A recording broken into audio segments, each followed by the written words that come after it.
Video like जरूर कर लीजिए और ऐसे वीडियो लगातार फ्री में पाने के लिए चैनल को तुरंत सब्सक्राइब कर लीजिए और बेल आइकन को जरूर टैप कर लीजिए ताकि आगे भी सारे वीडियो आपको मिलते रहे। यूट्यूब में फॉलो करते हैं तो प्लीज ये वाला फ्री टेलीग्राम चैनल जरूर ज्वाइन कर लीजिएगा। सारे नोटिफिकेशन सारे अपडेट यहीं पे आते हैं, ध्यान रखिए। नमस्कार दोस्तों, स्वागत है आप सभी का ऑनलाइन एग्जाम प्रिपरेशन पर, which is the part of study for civil services. दोस्तों, आधुनिक भारत के इंपॉर्टेंट प्रश्नों को देख रहे थे, एमसीक्यू सॉल्व कर रहे थे। टॉप 500 क्वेश्चन की सीरीज चल रही है जिसमें हम टॉपिक वाइज सारे एमसीक्यू जो इंपॉर्टेंट क्वेश्चंस हैं उनको सॉल्व करने वाले हैं। तो यहाँ पर हमने टॉपिक स्टार्ट किया था लास्ट वीडियो में, बिट्रिस जो आए थे उसके समय भारत में क्या स्थिति थी, इससे संबंधित प्रश्नों को हम देख रहे थे। तो कुछ प्रश्नों को हमने देखा भी था, कर्नाटक की लड़ाई से संबंधित प्रश्नों को देखा था हमने, उसके बाद हैदर अली से संबंधित और भी जो बक्सर का युद्ध है उससे संबंधित कुछ और युद्ध भी हुए, प्लासी का युद्ध, बक्सर का युद्ध, ये सारे प्रश्नों को हम देख चुके थे। तो लास्ट वीडियो में हमने अंतिम जो प्रश्न देखा था वो ये वाला प्रश्न देखा था कि कथनों पर विचार करना है और यहाँ पर ये कुछ कथन दिए गए थे। ठीक है, तो यहाँ पर ये वाला प्रश्न लास्ट हमने देखा था, हैदर अली से संबंधित प्रश्न। तो ये वाला प्रश्न देख चुके थे। अगला प्रश्न है 8वें नंबर का, तो इसको देखना है। चलिए स्टार्ट करते हैं। यहाँ पर भी कथन दिए गए हैं, इन पर विचार करना है, बताना है कौन सा कथन सही नहीं है। पहला कथन दिया गया है, मैसूर और मराठों के बीच 2 अप्रैल 1769 में 1769 को मद्रास की संधि पर हस्ताक्षर हुआ था। ट्रीटी ऑफ मद्रास जो है साइन की गई थी 2 अप्रैल 1769 में, किसके बीच में? मैसूर और मराठों के बीच में। तो बताना है ये कथन सही है या नहीं है। दूसरा कथन है, 11 मार्च 1784 को टीपू सुल्तान और ब्रिटिश ईस्ट इंडिया कंपनी के बीच में मंगलौर की संधि पर हस्ताक्षर किए गए थे। तो टीपू सुल्तान और ब्रिटिश ईस्ट इंडिया की कंपनी के बीच में मंगलौर की संधि पर हस्ताक्षर किए गए थे, साइन हुई थी ये। तीसरा कथन है, लॉर्ड कॉर्नवालिस द्वितीय एंग्लो मैसूर युद्ध के दौरान भारत के गवर्नर जनरल थे। तो ये तीनों कथन बताना है कौन सा सही नहीं है। तो यहाँ पर सही उत्तर हो जाएगा ऑप्शन बी, यानी कि पहला और तीसरा कथन सही नहीं है, केवल दूसरा कथन सही है। आइए जानते हैं इसका एक्सप्लेनेशन, स्पष्टीकरण में देखते हैं। पहला कथन दिया गया है 4 अप्रैल 1769, मतलब यहाँ 2 अप्रैल दिया गया है, आपको याद रखना है 4 अप्रैल 1769 को मद्रास में अंग्रेजों के साथ एक बहुत ही अपमानजनक संधि को समाप्त किया गया था। कैदियों के आदान प्रदान और विजय की पारस्परिक बहाली के लिए प्रदान की गई संधि। किसी अन्य शक्ति द्वारा हमला किए जाने की स्थिति में हैदर अली द्वारा अंग्रेजों की मदद का वादा किया गया था। तो ये संधि 4 अप्रैल को हुई थी, ना कि 2 अप्रैल को हुई थी। कौन सी संधि? मैसूर और मराठों के बीच में मद्रास की संधि पर साइन हुआ था। मंगलौर की संधि हैदर अली की 7 दिसंबर 1782 को कैंसर से मृत्यु हो गई थी। तो उनके बेटे टीपू सुल्तान ने बिना किसी सकारात्मक परिणाम के 1 वर्ष तक युद्ध किया। एक अनिर्णायक युद्ध के साथ दोनों पक्षों ने शांति का विकल्प चुना, मतलब युद्ध का कोई भी निर्णय नहीं हुआ था, 1 साल तक लगातार युद्ध चलता रहा। फिर दोनों पक्षों ने डिसाइड किया कि शांति समझौता करेंगे, तो उसी के लिए हुई मैंगलोर की संधि। मार्च 1784 में ये संधि हुई। इसके तहत प्रत्येक पार्टी ने उन क्षेत्रों को वापस दे दिया जो उन्होंने एक दूसरे से लिए थे युद्ध के दौरान। ठीक है, तो ये हैदर अली के बाद, इनकी मृत्यु के बाद टीपू सुल्तान और अंग्रेजी सेना यानी ब्रिटिश ईस्ट इंडिया कंपनी के बीच में हुई थी। कब हुई थी? 7 दिसंबर 1782 को। तो दूसरा कथन हमारा सही है। अब तीसरा कथन देखते हैं। द्वितीय एंग्लो मैसूर युद्ध 1780 से 84 तक चला था। मैसूर सम्राट और ब्रिटिश ईस्ट इंडिया कंपनी के बीच में संघर्ष था। यहाँ पर थे वॉरेन हेस्टिंग। 6 दिसंबर 1732 से 22 अगस्त 1818 तक अंग्रेजी राजनेता फोर्ट विलियम के पहले गवर्नर थे, सुप्रीम काउंसिल ऑफ बंगाल के प्रमुख, और इस तरह 1773 से 85 तक भारत का पहला डे फैक्टो यानी कि वास्तविक गवर्नर जनरल भी ये रहे। तो इस समय कॉर्नवालिस नहीं थे, वॉरेन हेस्टिंग थे, ये चीज़ याद रखनी है। तो अलग अलग मैसूर युद्ध जो हुए, ठीक है, तो उसमें पूछा जाता है कि पहले आंग्लो मैसूर युद्ध के बीच में के समय कौन सा गवर्नर जनरल था, दूसरे के समय कौन था, तीसरे के समय कौन था, चौथे के समय कौन था, सब में अलग अलग रहे हैं। तो दूसरे का याद रखिए, कॉर्नवालिस नहीं थे, वॉरेन हेस्टिंग थे। इसके बाद अगला प्रश्न देखते हैं। अगला प्रश्न है, इन संधियों को उनकी घटनाक्रम के में व्यवस्थित करना है कि कौन सी संधि कब हुई थी, बताना है। सूरत की संधि, सालाबाई की संधि, पुरंदर की संधि, श्रीरंगपत्तनम की संधि और वडगांव की संधि। ठीक है, तो ये संधियाँ आपको कहीं ना कहीं बीच में मिली हैं। आप जो डिस्क्रिप्शन वाले वीडियो देख रहे होंगे, डिटेल वाला जो आधुनिक भारत का हम पढ़ रहे हैं, उसमें कुछ संधियों में हम पढ़ ही चुके हैं। अभी हम श्रीरंगपट्टनम की संधि की तरफ बढ़ रहे हैं और ये संधियाँ कुछ मराठों के साथ हुई हैं, कुछ जैसे कि ये टीपू सुल्तान के साथ हुई थी, मैसूर के युद्ध के बाद हुई, तो अलग अलग युद्धों में ये संधियाँ हुई हैं। आइए देखते हैं, इसमें सही उत्तर तो आपका डी वाला हो जाएगा। ठीक है, अब ये सही क्यों है इसका स्पष्टीकरण देखते हैं। सूरत की संधि हुई थी 1775 में। कब हुई? 1775 में। सबसे पहले आपका सूरत की संधि हुई 1775 में।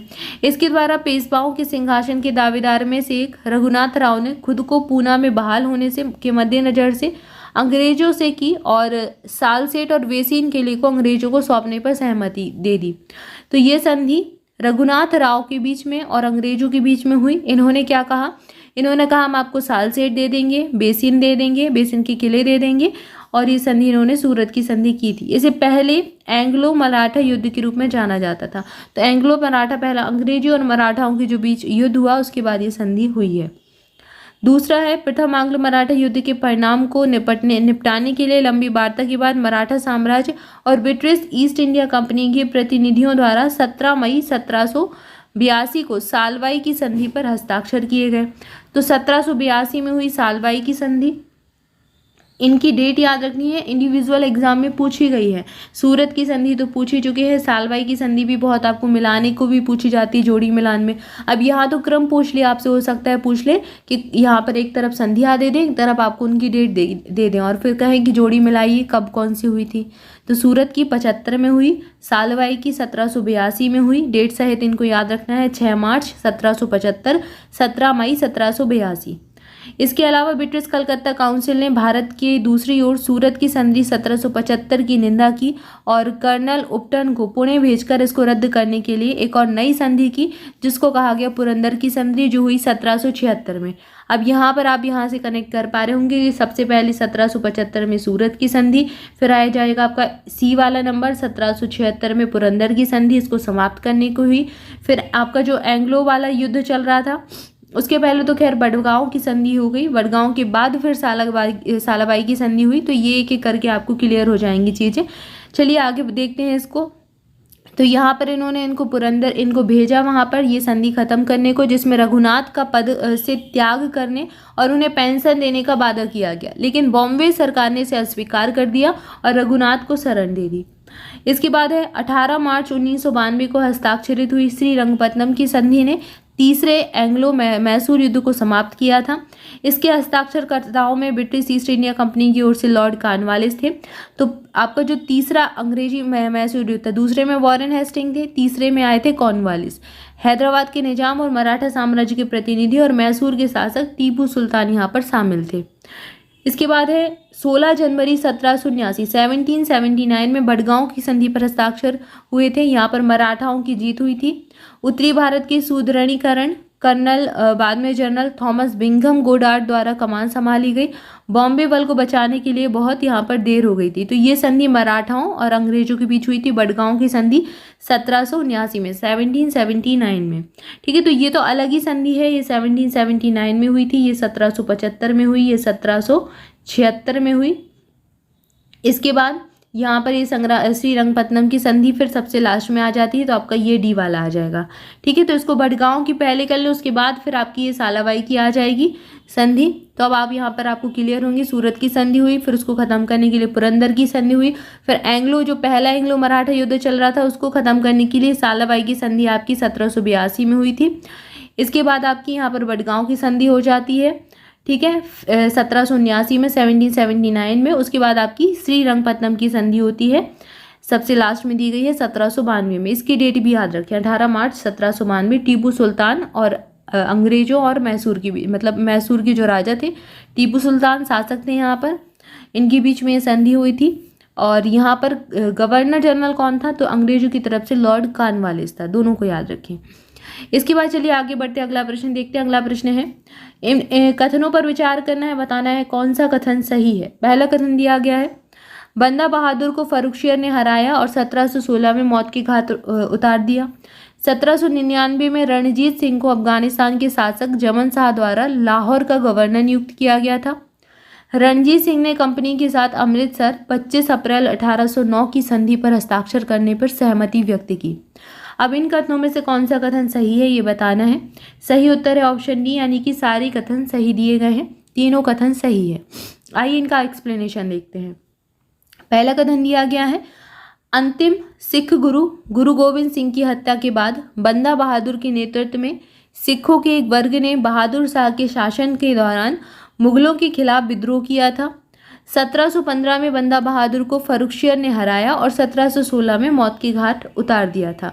तो पहला कथन आपको दिया गया है कि बंदा बहादुर को फर्रुखशियर ने हराया और 1716 में मौत के घाट उतार दिया, तो बिल्कुल सही दिया गया है।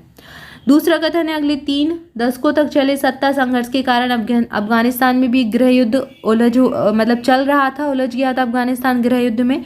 पड़ोसी क्षेत्रों में इन घटनाओं का पूरी तरह से रणजीत सिंह द्वारा शोषण किया गया था, जिन्होंने खून और लोहे की निर्मम नीति का पालन किया और खुद को मध्य पंजाब में ही अपना राज्य बना लिया था।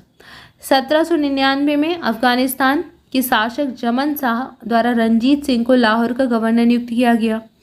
1805 में रणजीत सिंह ने जम्मू और अमृतसर का अधिग्रहण कर लिया और इस प्रकार पंजाब की राजनीतिक राजधानी लाहौर और धार्मिक राजधानी अमृतसर रणजीत सिंह के शासन में आ गई थी। तो यहीं से ये शुरुआत होती है कि जो अमृतसर है यहाँ पर ये इनकी राजधानी बन जाती है, ठीक है, और लाहौर इनकी राजनीतिक राजधानी बन जाती है। यहाँ तक इन्होंने कब्जा कर लिया था रणजीत सिंह ने, ठीक है, लेकिन हालांकि बाद में अंग्रेजों से हार गए थे। यहाँ पर इनकी मजबूत स्थिति और ये खून और लोहे की नीति का भी पालन कर रहे थे। बहुत ही योग्य ये कहें कि योद्धा भी थे, ठीक है, शासक भी थे। तो यहाँ पर दूसरा कथन दिया गया है, 1799 में रणजीत सिंह को अफगानिस्तान के शासक जमन शाह द्वारा लाहौर का गवर्नर नियुक्त किया गया था, तो बिल्कुल सही कथन दिया गया है।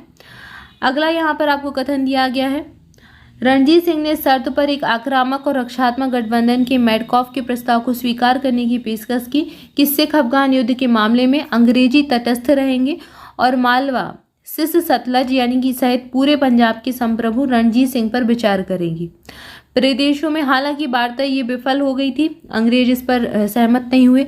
बदले हुए राजनीतिक परिदृश्य में जिसमें नेपोलियन का खतरा कम हो गया था और अंग्रेजी सेना अधिक मुखर हो गई थी, रणजीत सिंह कंपनी के साथ अमृतसर की संधि पर हस्ताक्षर करने के लिए सहमत हो गई थी। तो अमृतसर की संधि सामने आती है 25 अप्रैल 1809 को। ये डेट याद रखनी है, एग्जाम में पूछी गई है। 1805 तक तो इनके पास था जम्मू कश्मीर और अमृतसर, लाहौर और अमृतसर पर इनका अच्छा खासा जो है नेतृत्व था। इसके बाद अमृतसर की संधि हो गई 25 अप्रैल 1809 में, ठीक है। तो यहाँ पर तीसरा कथन आपको दिया गया है, रणजीत सिंह ने कंपनी के साथ अमृतसर की संधि पर हस्ताक्षर कब किया, तो 25 अप्रैल 1809 को। तीसरा कथन भी सही दिया गया है, तो तीनों ही कथन सही दिए गए हैं, इसलिए सही उत्तर ऑप्शन डी दिया गया है। क्लियर है। अगला प्रश्न देखते हैं। अगला प्रश्न क्या है, सूचियां दी गई हैं, सूचियों का मिलान करना है। सूची 1 में दिए गए हैं आपको governor general Warren Hastings, John Macpherson, Charles Cornwallis और जॉन शोर, और दूसरी तरफ दिया गया है इनका काम कि ये कब किससे संबंधित है और यहाँ पर आपको ये कोड दिए गए हैं, इनमें बताना है सही उत्तर कौन सा है। तो वॉरेन हेस्टिंग किससे संबंधित है, कॉर्नवालिस ने क्या किया है, ठीक है। तो आप सब जानते हैं कॉर्नवालिस को भारत में सिविल सेवाओं का जनक कहा जाता है। उन्होंने भारत में सिविल सेवाओं को इंट्रोड्यूस किया था। तो सी का आपका पहला हो जाएगा। सी का पहला किस में दिया गया है, आपका पहले में भी दिया गया है, दूसरे में भी दिया गया है, तीसरे चौथे सब में सी का पहला दिया गया है। जॉन शोर का संबंध किससे है, निजाम और मराठों के बीच जब खारदा की लड़ाई हुई थी तो उस समय जॉन शोर थे, तो डी का दूसरा हो जाएगा। जॉन मैकफर्शन थे, कार्यवाहक गवर्नर जनरल बने थे ये। और वॉरेन हेस्टिंग दूसरे रोहिल्ला युद्ध के समय में थे। तो पहले का आपका तीसरा हो जाएगा, दूसरे का आपका चौथा हो जाएगा, तीसरे का आपका पहला तो सही है और चौथे का आपका दूसरा हो जाएगा। 3 4 1 2 आपका पहले में दिया गया, ऑप्शन ए आपका सही उत्तर हो जाएगा। आइए स्पष्टीकरण इसका दिया ही नहीं गया, खैर इसमें सारी चीज़ें सही हैं, क्लियर हैं। तो आप इसका बस मिलान कर लें और याद कर लें कौन सी चीज़ किससे संबंधित दी गई है। ऑप्शन ए आपका सही उत्तर हो जाएगा, पहला वाला। चलिए अगला प्रश्न देखते हैं। अगला प्रश्न है, सहायक गठबंधन की संधि पर हस्ताक्षर करने वाला पहला राज्य कौन था। तो सहायक गठबंधन की संधियां हुई थी और इस पर हस्ताक्षर किए थे सबसे पहले हैदराबाद ने। हैदराबाद पहला राज्य था जिसके द्वारा इसको स्वीकार किया गया था। जिन भारतीय राजकुमारों ने सहायक प्रणाली स्वीकार की थी उनमें हैदराबाद के निजाम थे 1798 में, और 1800 में मैसूर के शासक ने 1799 में। तो ये क्रम याद रखना है कि सबसे पहले हैदराबाद, फिर मैसूर 1799, क्योंकि डेट भी पूछी गई एग्जाम में। फिर तंजौर के शासक ने भी 1799 अक्टूबर में साइन किए। अवध के नवाब ने 1701 में साइन किए। पेशवाओं ने मानी दिसंबर 1801 में। बरार के भोसले भी इसमें सम्मिलित हुए 1803 में। सिंधिया भी इसमें सम्मिलित हुए थे 1804 में। जोधपुर, जयपुर, मकेरी, बूंदी के राजपूत राज्य और भरतपुर के शासक 1818 में शामिल हुए। होलकरों ने संधि को माना 1818 में। सहायक गठबंधन को स्वीकार करने वाले अंतिम मराठा परिसंघ थे।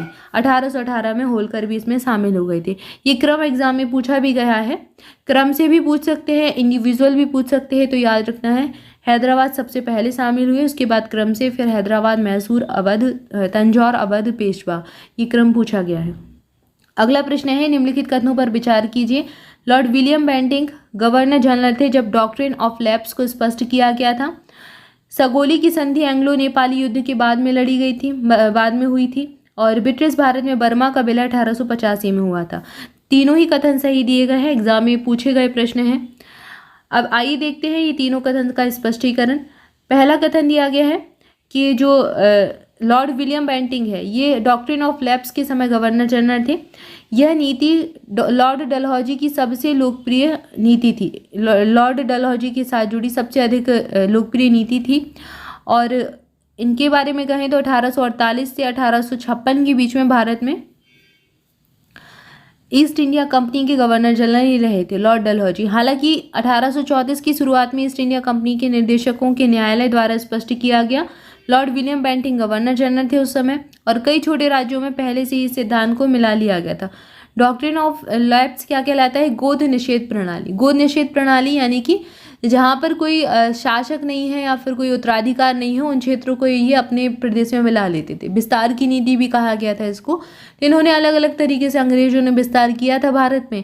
इसी के तहत इनका झांसी से संघर्ष भी बहुत चला था, क्योंकि झांसी की जो रानी है उनका कोई पुत्र नहीं था, उनके पास दत्तक पुत्र था, गोद लिया हुआ पुत्र था। तो झांसी को मिलाने के लिए भी काफ़ी इन्होंने संघर्ष किया और फिर युद्ध हुआ था झांसी की रानी से इनका। तो यहाँ पर इससे पहले कि डलहौजी ने गवर्नर जनरल पद संभाला, डलहौजी ने इस नीति का सबसे अधिक और बड़े पैमाने पर उपयोग किया। हालांकि डलहौजी के परिग्रहण ने ब्रिटिश भारत के इतिहास में एक नया अध्याय का उद्घाटन किया। 1848 से 1856 तक भारत के गवर्नर जनरल के रूप में इन्होंने काम किया। तो पहला दिया गया विलियम बेंटिक गवर्नर जनरल थे। तो हाँ, इस समय विलियम बेंटिक गवर्नर जनरल थे, लेकिन इस नीति का जो सबसे ज़्यादा पालन किया या सबसे ज़्यादा प्रयोग किया तो वो थे लॉर्ड डलहौजी, लेकिन इस समय यहाँ पर गवर्नर जनरल थे कौन? Lord William Bentinck. इसके बाद दूसरा कथन है एंग्लो नेपाली युद्ध से। तो ये गोरखाओं ने 1760 में भटगांव के रणजीत मल्ला के उत्तराधिकारियों से नेपाल पर नियंत्रण कर लिया। उन्होंने पहाड़ों से परे अपने प्रभुत्व का विस्तार करना शुरू कर दिया था। उन्होंने दक्षिण दिशा में विस्तार करना आसान पाया, क्योंकि उत्तर में चीनी द्वारा अच्छी तरह से बचाव किया जा रहा था। 1801 में गोरखपुर की सीमा और कंपनी की सीमा को एक साथ लाने वाले गोरखपुर को अंग्रेजों ने मिटा दिया। लॉर्ड हेस्टिंग की लॉर्ड हेस्टिंग 1813 से 1823 तक रहे। इस अवधि में बुटवल और स्योराज के गोरखाओं के कब्जे के कारण संघर्ष शुरू हुआ। 1816 में सगौली की संधि के साथ ये युद्ध समाप्त हुआ और अंग्रेजों के पक्ष में ये संधि हुई थी, सगौली की संधि। तो 1816 में हुई थी, यही कथन दिया गया है, तो एकदम सही है। तीसरा कथन है बर्मा को मिलाने से संबंधित। तो 19वीं शताब्दी की शुरुआत में बर्मा एक स्वतंत्र देश था। वह पश्चिम की ओर विस्तार करना चाहता था। बर्मा के वन संसाधनों का लालच देकर अंग्रेजों का विस्तारवादी आग्रह, बर्मा में अंग्रेजों के लिए बाजार का निर्माण करना और बर्मा में फ्रांसीसी महत्वाकांक्षाओं और दक्षिण पूर्वी एशिया के बाकी हिस्सों की जांच करने की आवश्यकता महसूस हो रही थी। तो अंग्रेज कहीं ना कहीं विस्तार की नीति अपना ही रहे थे, उसी की चपेट में समझ लो कि बर्मा भी आ गया, जिसके परिणाम स्वरूप 3 एंग्लो वर्गस युद्ध भी हुए और अंतिम में 1885 में ब्रिटिश भारत में बर्मा का उद्घोष हो गया। ब्रिटिश भारत में बर्मा को मिला लिया गया। ठीक है, तो यहाँ पर हमने देखा कि 1885 में ब्रिटिश भारत में बर्मा भी सम्मिलित हो गया। ये वो वाला अखंड भारत आप देख रहे हैं कहीं ना कहीं निर्माण होते हुए, जहाँ पर उस समय भारत का विस्तार कहाँ तक था। ठीक है ना, उसके पहले भी था भारत में, लेकिन यहाँ तक ये अंग्रेज भी धीरे धीरे करके ये मिलाते गए भारत में, बर्मा को मिला लिया, उधर पर अफगानिस्तान तक भी देख रहे थे, यहाँ पर नेपाल तक भी देख रहे थे। तो कहीं ना कहीं सारा फिर धीरे धीरे करके ये अलग अलग शासक भी अपने, जब ब्रिटिश भारत को छोड़ कर गए तो ये अपने स्वतंत्र राज्य बन गए थे। ठीक है, तो इसके बाद अगला प्रश्न है हमारा 40 नंबर का, इसको हम अगले वीडियो में देखेंगे। आज के लिए इतना ही, इसके आगे के प्रश्नों को अगले वीडियो में सॉल्व करेंगे। तब तक के लिए आप सभी चैनल के साथ जुड़े रहें, चैनल को सब्सक्राइब जरूर कर दें, वीडियो को लाइक जरूर कर दें। Thank you for watching this video, thank you so much.